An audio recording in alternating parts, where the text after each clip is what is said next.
Ia hendak pergi ke Sukowati. Tujuannya adalah ingin menantang perang tanding dengan beberapa tokoh Sukowati. Pada masa itu memang terdapat tokoh terkenal di Sukowati seperti Bendrong Geni, Tumenggung Alam-Alam, dan Blabak Pengantong-ngantong. Konon ketiga tokoh ini memiliki kekuatan yang sangat sakti. Mereka bertiga berkumpul di desa Banglai dan Banaran yang berada di wilayah Kecamatan Tanah. Sayang seribu sayang, nasib baik dan beruntung belum berpihak kepada Ki Ketidrono. Saat Ki Ketidrono datang ke desa Banglai itu, ketiga tokoh itu telah pergi. Maklum saja, ketiga tokoh itu sedang mengembara, sehingga tidak bisa tinggal di suatu tempat dalam waktu yang lama. Ki Ketidrono sangat kecewa karena tidak bisa bertemu dengan ketiga tokoh itu.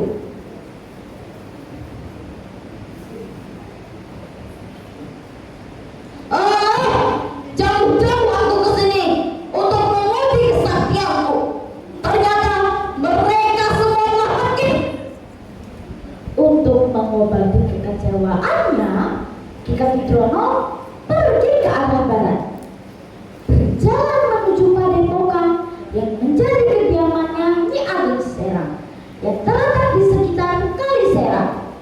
Sekarang wilayah itu masuk sebagian ke Sumberlawang dan sebagian masuk ke Kabupaten Boyolali.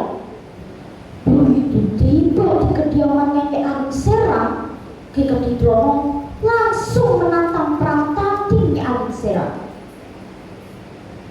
Hei kau, aku datang ke sini untuk menantangmu beradu kesaktian.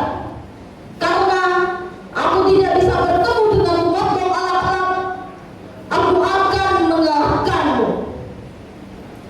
Tanpa berpikir panjang, Nyi Ageng Serang langsung menerima tantangan tersebut.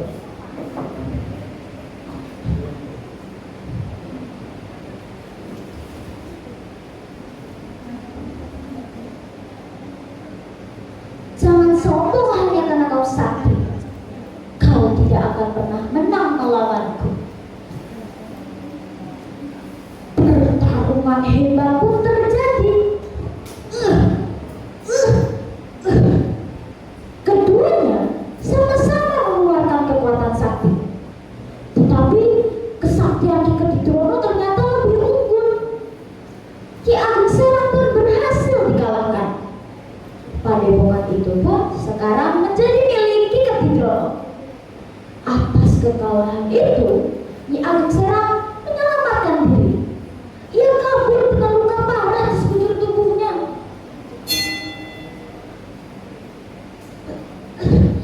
Mari anak-anakku, kita pergi dari sini. Padepokan ini bukan milik kita lagi.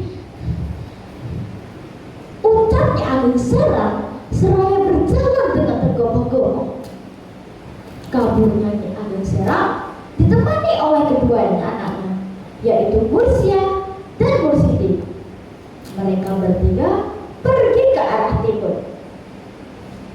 Setelah sekian lama berjalan, akhirnya Nyi Ageng Serang tiba di sebuah daerah. Karena pernah mendirikan padepokan, daerah itu pun dinamai Depok dari kata padepokan. Nah, hingga saat kini peninggalan Nyi Ageng Serang Ki Ketidrono masih bisa dijumpai oleh para warga dan para wisatawan.